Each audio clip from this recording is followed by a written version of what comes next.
जय हिंद दोस्तों। Class 8 NCERT history के चैप्टर 3 को हमने लास्ट के लेक्चर्स में कवर किया है। चैप्टर का नाम था रूलिंग द कंट्री साइड और इस पर हमने बात की कि किस तरह से जो ईस्ट इंडिया कंपनी है वो दीवान बनती है।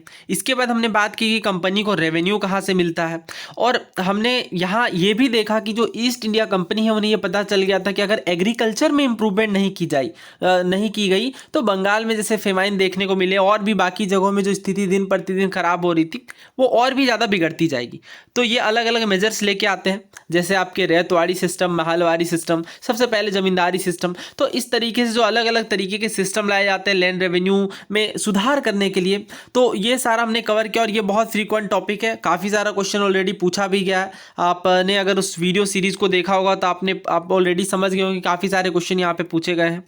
और इसके बाद हमने बात की यूरोप में भी किस तरीके से जो नील पहुंचाया जा रहा था और एक्सपोर्ट भारी मात्रा में किया जा रहा था, इस पर हमने बात भी की कि किस तरीके से 30% इंडिगो ब्रिटेन में इंपोर्ट होता था 1788 तक, जो कि बढ़ करके 95% तक चला गया 1810 में, राइट। इसके बाद हमने बात की नीज कल्टीवेशन की और अलग अलग तरीके से जो रेओट्स होते हैं वो इंडिगो किस तरीके से यहाँ पर आकर के कल्टीवेट करवा रहे थे। इसके बाद हमने बात की नील विद्रोह की और ब्लू रेवेलियन के बाद क्या देखने को मिलता है उस पर हमने ये सारा कुछ डिटेल से कवर किया है।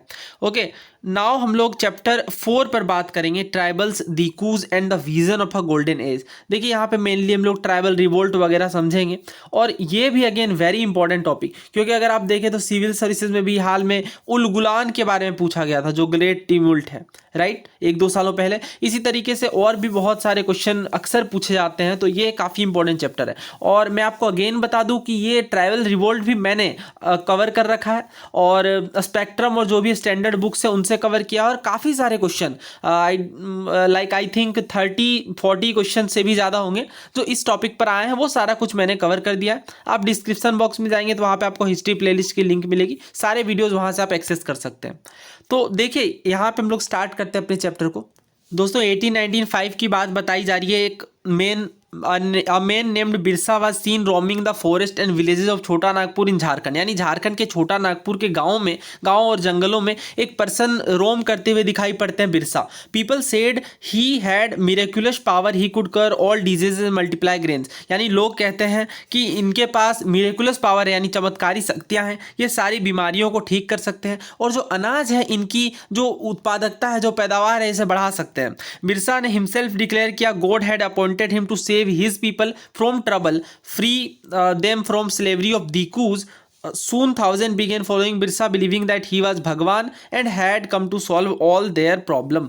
यानी इसके बाद ये बिरसा खुद डिक्लेयर करते हैं कि भगवान ने इन्हें अपॉइंट किया ताकि ये लोगों को दुख दर्द से आज़ाद कर सकें और जो स्लेवरी है दीकूज की, यानी जो आउटसाइडर है उन्हें दीकूज कहा जाता है, उनकी जो स्लेवरी है उनसे आज़ाद कर सके लोगों को। और देखते ही देखते इनके हज़ारों समर्थक हो जाते हैं और इसके बाद इन्हें भगवान डिक्लेयर कर दिया जाता है और ये सारी प्रॉब्लम से छुटकारा दिलवाने वाले हैं। दोस्तों बिरसा मुंडा का जन्म मुंडाज फैमिली में होता है, जो कि एक ट्राइबल ग्रुप है छोटा नागपुर में, लेकिन इनके फॉलोअर अदर ट्राइबल्स भी होते हैं, अदर रीजन के ट्राइबल्स भी, जैसे संथाल, ओरांव।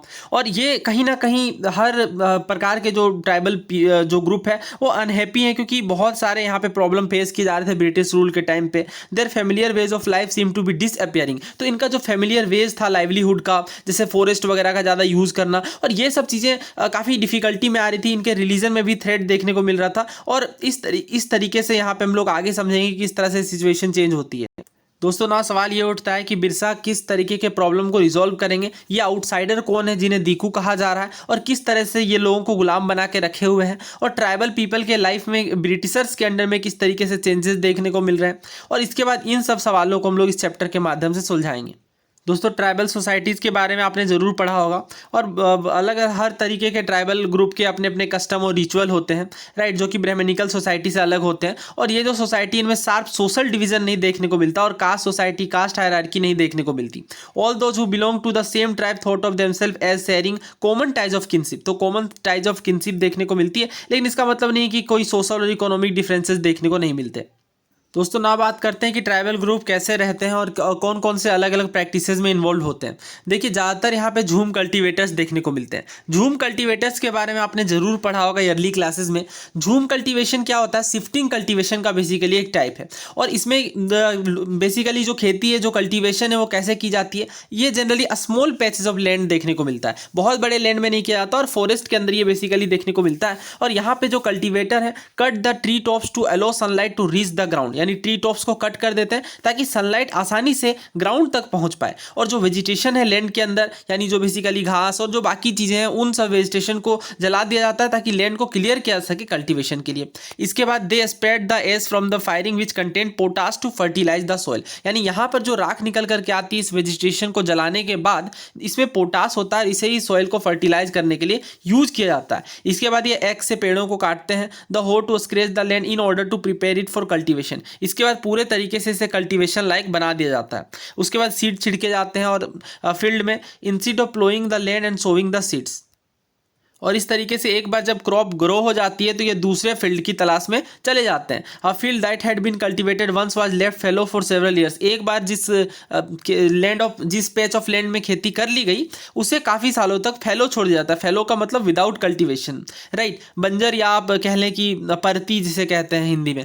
तो ये इस तरीके से ज़मीन को छोड़ दिया जाता है काफ़ी सालों तक, और अगेन 2-4 सालों या 5 सालों बाद जब ज़मीन की उत्पादकता वापस बढ़ जाती है तो वापस से आकर के खेती की जाती है। ये आपने पढ़ा होगा। और देखिए अलग अलग क्षेत्रों में झूम कल्टीवेशन के अलग अलग नाम हैं, शिफ्टिंग कल्टीवेशन के अलग अलग नाम है, और ये नाम भी आपसे पूछे जाते हैं, बट ये हम लोग ज्योग्राफी में कवर करेंगे। काफ़ी इंपॉर्टेंट ये है, अक्सर पूछे जाते हैं ऐसे सवाल कि बताइए कि किस प्रदेश में जो शिफ्टिंग कल्टीवेशन है उसे किस नाम से जाना जाता है। दोस्तों अगर भारत के संदर्भ में बात करें तो जो शिफ्टिंग कल्टीवेशन है वो हिली और forested tract of north east और सेंट्रल इंडिया में देखने को मिलते हैं। यानी सेंट्रल इंडिया और जो नॉर्थ ईस्ट में हिली रीजन्स है, जो पहाड़ी वाले क्षेत्र हैं, वहाँ देखने को मिलते हैं। और ये जो ट्राइबल पीपल्स का जीवन है ये बेसिकली फ्री मूवमेंट पे डिपेंड करता है, क्योंकि ये इसी तरीके की जनरली जो शिफ्टिंग कल्टीवेशन है उनमें ये इन्वॉल्व होते हैं। और ये जो क्रॉप्स हैं उगाने का इस तरीके से काम करते हैं। That is the only way they could practice shifting cultivation. लेकिन अगर फ्री मूवमेंट नहीं हुई तो ये शिफ्टिंग कल्टीवेशन कैसे कर पाएंगे? इसलिए जो फ्री मूवमेंट ऑफ लैंड है ये बहुत ज़रूरी है। दोस्तों शिफ्टिंग कल्टीवेशन के अलावा और भी बहुत सारे एक्टिविटीज़ हैं जिनमें ट्राइबल पीपल इन्वॉल्व होते हैं। बहुत सारे क्षेत्रों में tribal group lead by hunting animal and gathering forest produce, यानी जानवरों की शिकार करना, उसके बाद फॉरेस्ट प्रोड्यूस को गैदर करना, ये सारी क्रियाएं भी की जाती हैं। और ये फॉरेस्ट को एसेंशियल, अपने सर्वाइवल के एसेंशियल के रूप में देखते हैं। और यहाँ पे खोंड के बारे में बताया जा रहा है। The Khond were such a community living in the forest of Odisha, Odisha के फॉरेस्ट में ये रहते हैं। और ये रेगुलरली बाहर जाते हैं ताकि हंट्स को कलेक्ट किया जा सके, collective hunts, and then divided the meat amongst themselves. इसके बाद ये फ्रूट्स खाते हैं और रूट्स को कलेक्ट करते हैं फॉरेस्ट से। उसके बाद इन food with the oil they extracted from the seed of साल एंड महुआ, तो साल और महुआ के जो सीड्स हैं उनसे ऑयल एक्सट्रैक्ट किया जाता है और इनसे भोजन पकाए जाते हैं। दोस्तों ये साल ट्री है और ये झारखंड में काफ़ी कॉमनली पाया जाता है। हमारे बागान में भी काफ़ी सारे साल ट्रीज़ हैं और साल ट्रीज़ के फ़ायदे काफ़ी चौंकाने वाले हैं। बहुत सारे मेडिसिनल पर्पसेस में इनका यूज़ किया जा सकता है। The leaves and bark are use to treat leprosy, wound, बहुत सारे यहाँ पे बीमारियाँ हैं जो इनसे ठीक की जा सकती हैं आयुर्वेदिक में अगर आप देखें तो आगे आप पढ़ सकते हैं। देखिए वही बताया जा रहा है, यहाँ पे जो ट्रीज़ हैं they use many forest shrub and herbs for medicinal purposes and sold forest produce in the local market. दोस्तों ना यहाँ पे ये बताया जा रहा है कि जो फूड और ग्रेन्स हैं ये सब चीज़ें कैसे सप्लाई हो पाती हैं। तो एक्सचेंज गुड का भी सिस्टम देखने को मिला। उसके बाद बहुत सारी, जैसे फॉरेस्ट प्रोड्यूस के बदले में बहुत सारी चीज़ें इन्हें बदले में मिलती हैं। और at other times they bought goods within the small amount of earning they had. उसके बाद भी odd jobs in the villages carrying loads और building roads while other laboured in the field of peasant and farmers. तो इस तरीके से काफ़ी सारे ट्राइबल पीपल्स यहाँ पे आप देख सकते हैं अन्य तरीके के काम में भी संलग्न है। बहुत सारे ट्राइबल ग्रुप्स यहाँ पे हर्डिंग करके और एनिमल्स रियर करके अपना जीवन यापन करते हैं। They were पेस्टोलिस्ट who moved with their heard of cattle और सीप अकॉर्डिंग टू द सीजन। तो सीजन बदलने के कारण ये अपने जो हर्ड्स होते हैं, जो कैटल्स का झुंड होता है, इन्हें ये पेस्टोलिस्ट के जैसा इन्हें एक जगह से दूसरे जगह लेकर के जाते थे। और जब एक जगह पे ग्रास काफ़ी एग्जॉस्ट हो जाते थे तो फिर ये दूसरे एरिया में मूव कर जाते हैं। The Van Gujjars of the Punjab hills and the Labadis of Andhra Pradesh were cattle herders, the Gaddis of Kullu were shepherd and the Bakarwal of Kashmir reared goats. तो अलग अलग तरह के ऑक्यूपेशन है, आप देख सकते हैं। दोस्तों ये बॉक्सेस भी आप देख सकते हैं, व्यवहार के विषय में बताया जा रहा है। एक टर्म है मध्य प्रदेश में जो कि शिफ्टिंग कल्टीवेशन के लिए यूज़ किया जाता है। तो और भी अलग अलग क्षेत्रों में अलग अलग नाम है, वो सारा हम लोग ज्योग्राफी के अंदर कवर करें। दोस्तों जैसा कि हमने बात की है, प्रारंभ में एक जगह से दूसरे जगह पर काफ़ी बार शिफ्टिंग कल्टीवेशन का प्रयोग करते हैं, लेकिन अगर आप देखें तो 19वीं सेंचुरी पर many from with in the travel group had begun setting down. तो बहुत सारे लोग यहाँ पे सेटल डाउन एग्रीकल्चर स्टार्ट कर देते हैं और एक ही फील्ड को बार बार कल्टीवेशन करना प्रारंभ करते हैं। They began to use the flow and gradually got rights over the land they lived on। तो जिस जमीनों पे ये रहते हैं धीरे धीरे उन पर इन्हें अधिकार होता है और ये जो फ्लो वगैरह भी यूज़ करना प्रारंभ करते हैं। और इसके बाद अगर आप आगे पढ़ें, in many cases like the Mundas of Chhota Nagpur the land belong to the clan as a whole. तो एज अ होल पूरे क्लेन पर ये लैंड बिलोंग करता है और इस क्लेन के सारे ही मेंबर्स को descendants of the original settlers, तो ओरिजिनल सेटलर्स के डिसेंडेंट्स के रूप में माना जाता है। Who had first clear the land, जो कि सबसे पहली बार लैंड को क्लियर करते हैं और जो जमीनों में रहना प्रारंभ करते हैं। इस तरीके से सभी को लैंड पे पूरा राइट होता है और बहुत बार some people within the clan acquired more power than other, some become chief and other follower. तो इस तरीके से बहुत बार देखने को मिलता है कि किसी को ज़्यादा पावर यहाँ पे एक्वायर कर लेते हैं और इस तरीके से ये चीफ बनते हैं। Powerful man often rented out their land instead of cultivating it themselves, यानी पावरफुल जो मैन होते हैं वो रेंट भी बहुत बार लैंड को करते हैं। British official so settled tribal group like the Gond and Santhal as more civilised than hunter gatherer और shifting cultivator. Those who lived in the forest were considered to be wild and savage, they needed to be settled and civilise. ऐसा Britishers का आपको पता ही होगा, Britishers की thinking. दोस्तों Britishers से आने से पहले बहुत सारे जगहों में ट्राइबल चीफ इंपॉर्टेंट पीपल होते थे। इन्हें certain amount of economic power होती थी और इनके पास राइट भी होता था अपने टेरिटरीज को कंट्रोल करने का, एडमिनिस्टर करने का। बहुत सारे जगहों में इनकी अपनी पुलिसिंग सिस्टम होती थी and decided on the local rules of land and forest management. तो खुद के फॉरेस्ट मैनेजमेंट पर भी इनका अधिकार होता था। ब्रिटिश रूल के under the function and power of the tribal chief changed considerably. तो यहाँ पे ब्रिटिश रूल के बाद इनके पावर में काफ़ी ज़्यादा बदलाव देखने को मिला। They were allowed to keep their land title over cluster of villages and rent out land but they lost much of their administrative power. तो इन्हें जमीन वगैरह रखने का अधिकार तो मिला, लेकिन जो इनके पास एडमिनिस्ट्रेटिव पावर होती थी ये धीरे धीरे करके छीन ली गई और इन्हें and were force to follow laws made by the British official. तो जो ब्रिटिश ऑफिशियल्स के द्वारा जो लॉ बनाए जा रहे हैं उन्हें फॉलो करने की हिदायत दी जाने लगी। They also had to pay tribute to the British and discipline the tribal group on behalf of the British. तो इस तरीके से बहुत बार आप देख सकते हैं इनके जो पावर से इनमें अंकुश लगाने का प्रयास किया गया। They lost the authority they had earlier enjoyed among their people and were unable to fulfil their traditional function. तो यहाँ पे जो ट्रेडिशनल फंक्शन चल करके आ रहा था उसमें रोकथाम करने की कोशिश ब्रिटिशर्स के द्वारा की गई। दोस्तों हम लोग बात कर रहे थे शिफ्टिंग कल्टीवेटर्स की। तो जो शिफ्टिंग कल्टीवेटर्स है ब्रिटिशर्स को बहुत अनकंफर्टेबल ये फील कर रहे थे इन ग्रुप से जो कि अलग अलग जगहों में जाकर के खेती करते हैं। They wanted tribals group to be settle down and become peasant cultivator. तो यहाँ पे जो सेटल्ड कल्टीवेशन ये बनाना चाह रहे हैं इन्हें बेसिकली, क्योंकि जब ये अलग अलग जगहों में मूव करते हैं तो इन पर ब्रिटिशर्स कंट्रोल करना बहुत मुश्किल होता है और ब्रिटिशर्स एक रेगुलर रेवेन्यू का भी सोर्स चाहते हैं। अगर ये सेटल्ड कल्टीवेटर बन जाएंगे तो इनसे रेगुलर रेवेन्यू भी ले सकेंगे ब्रिटिशर्स बेसिकली। और यहाँ पे आप देख सकते हैं ये लैंड को मेजर करते हैं, राइट को डिफाइन करते हैं इंडिविजुअल के क्या क्या राइट होंगे लैंड पर। उसके बाद रेवेन्यू डिमांड भी फिक्स की जाने लगी। बहुत सारे पीजेंट को यहाँ पे लैंड ऑनर डिक्लेयर किया गया, बहुत किसी को किसान टीनेंट्स वगैरह डिक्लेयर किए गए और tenants were to pay rent to the land owner who in turn paid revenue to the state. तो इस पर हमने बात भी की लास्ट के लेक्चर में कि किस तरीके से ज़मींदारी सिस्टम के अंदर जो कल्टीवेटर होते हैं वो रेंट पे करते हैं लैंड ओनर को और इसके बाद इस तरीके से ज़मींदार जो है वो वापस ब्रिटिश ईस्ट इंडिया कंपनी को रेवेन्यू सौंपते हैं। दोस्तों झूम कल्टीवेटर्स को यानी जो अलग अलग जगहों पे जाकर के खेती करते हैं उन्हें ब्रिटिशर्स रोकने की कोशिश करते हैं बट सफल नहीं होते हैं। सेटल्ड फ्लो कल्टीवेशन उन एरियाज में आसान नहीं जहाँ पे वाटर की कमी हो और सोइल सूखा हो। In fact jhum cultivators who took to plough cultivation often suffered. तो अभी हमने जिसकी बात की कि कुछ लोग यहाँ पे सेटल्ड एग्रीकल्चर प्रारंभ कर देते हैं, प्लो कल्टीवेशन की शुरुआत करते हैं, लेकिन इन्हें काफ़ी नुकसान होता है और इनके खेतों से गुड यील्ड निकल करके नहीं आ पाती। कारण यह है कि बहुत जगहों पर वाटर बहुत स्कार्स है। तो झूम कल्टीवेटर नॉर्थ ईस्ट इंडिया के instead on continuing with their traditional practice. तो इस तरीके से ये वापस अपनी जो ट्रेडिशनल प्रैक्टिस है यानी जो झूम कल्टीवेशन है ये जारी रखते हैं और बहुत ज़्यादा यहाँ पे प्रोटेस्ट देखने को मिलता है। Britishers had to ultimately allow them the right to carry on shifting cultivation. तो इस तरीके से ब्रिटिशर्स को फाइनली शिफ्टिंग कल्टीवेशन पर ये रोकथाम नहीं कर पाते। दोस्तों ट्राइबल ग्रुप एंड पीपल्स पर अलग अलग तरीके के ब्रिटिशर्स के द्वारा फॉरेस्ट लॉज लगाए जाते हैं और कॉलोनियल ऑफिसर फाइनली एक सॉल्यूशन के साथ पहुंचते हैं। ये डिसाइड करते हैं they would give jhum cultivator small patches of land in the forest and allow them to cultivate this on the condition that those who live in the villages would have to provide labour to the forest department and look after the forest. यानी ये decide करते हैं कि ये झूम cultivators को छोटे land का टुकड़ा देंगे फॉरेस्ट में और इन्हें इजाजत देंगे कि आप इन लैंड में कल्टीवेट कर सकते हैं, लेकिन इस शर्त पर कि जो भी इस विलेज में रहेंगे उन्हें लेबर प्रोवाइड करना पड़ेगा फॉरेस्ट डिपार्टमेंट को, ताकि जो फॉरेस्ट डिपार्टमेंट है जैसे बहुत बार लकड़ियां काट करके ले जा रही थी रेलवे ट्रैक्स के लिए और भी बहुत सारी अलग अलग गतिविधियों के लिए, तो इन कामों के लिए इन्हें लेबर की जरूरत थी। तो इस तरीके का ये प्रोविजन लेकर के आते हैं और फॉरेस्ट की देखभाल भी कर सकें। तो डेफिनेटली यहाँ पे जो ट्राइबल ग्रुप्स हैं वो इस चीज़ का विरोध करते हैं, ये जो नए नियम कानून लाए जा रहे हैं इनका भी विरोध करते हैं और ये जो अपनी प्रैक्टिस ट्रेडिशनल प्रैक्टिस करते आ रहे हैं वो करते हैं, लेकिन with practices that were declare illegal, तो इलीगल जिसे डिक्लेयर कर दिया गया था वो भी ये कंटिन्यू रखते हैं और बहुत बार ये ओपन रेबेलियन यानी खुले विद्रोह में आ जाते हैं। जैसे आप एग्जाम्पल देख सकते हैं संग्राम संगमा का 1906 में ये असम में देखने को मिला ये रिवोल्ट, और फॉरेस्ट सत्याग्रह 1930s में देखने को मिले सेंट्रल प्रोविंसेस में।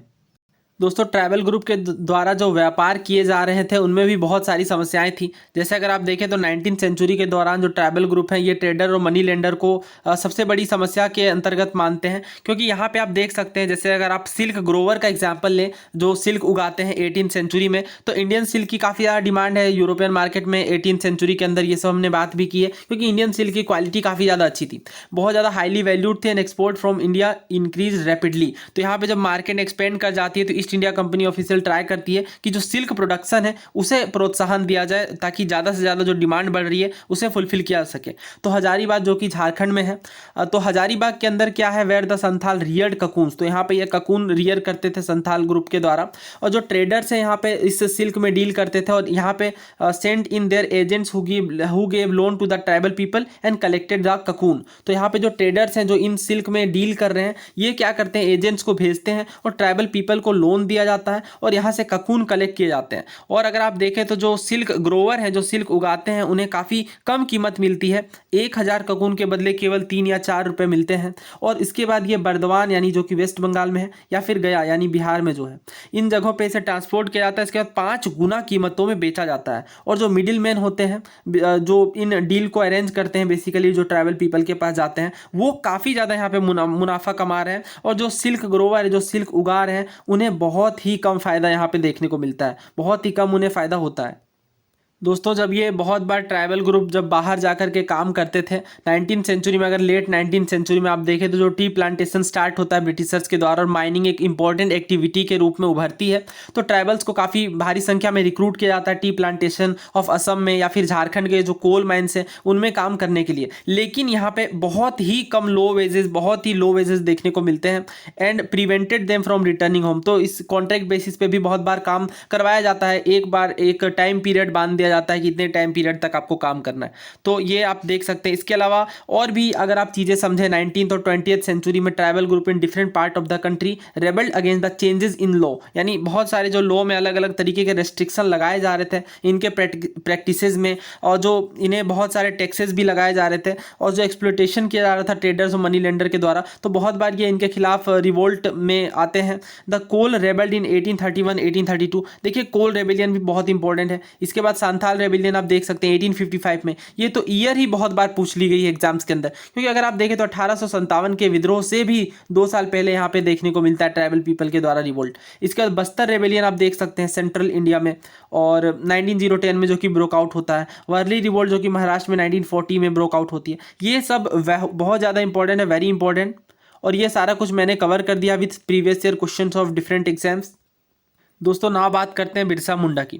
देखिए बिरसा मुंडा का जन्म 1875 में होता है और इनके पिता काफ़ी गरीब होते हैं। He grew up around the forest of Bohonda grazing sheep playing the flute and dancing in the local अखाड़ा।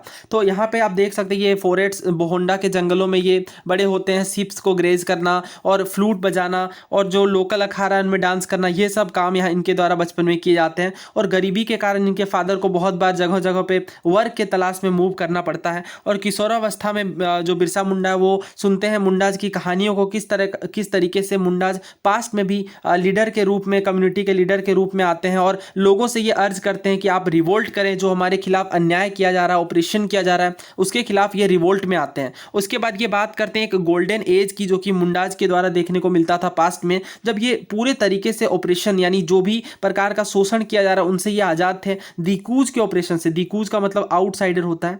देखिए ये टर्म बहुत बार एग्जाम में पूछ लिए जाते हैं, तो आपको ध्यान रखना है। और कहा जाता है कि एक ऐसा वक्त था जब कम्युनिटी का एंसेस्ट्रल राइट देखने को मिलता था, उसे रीस्टोर किया जाना चाहिए।